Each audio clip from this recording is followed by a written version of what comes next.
The annual Giulio Mazzalupi Operational Excellence Award recognizes significant contributions in improving and executing processes aimed at delivering products or services to customers in the most satisfying, sustainable, cost-effective, and timely manner.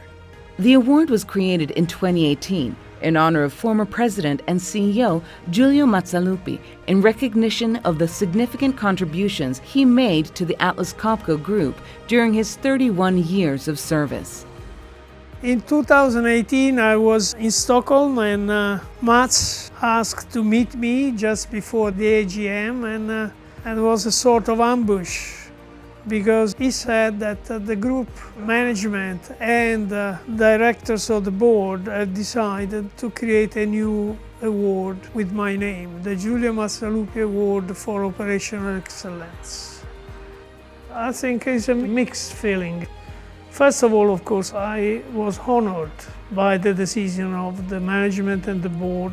But secondly, I think I was a little bit, I don't know how to say, because my role was really to provide a vision and eventually a strategy, but then the competence came from the people. So in a way, one would have expected the award should be named on the whole people, not only me.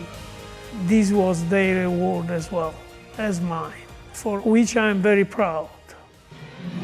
I want to thank all the winners of the awards. The meaning of the award is to give you recognition of the good work that you will do. Don't be shy, follow your dreams.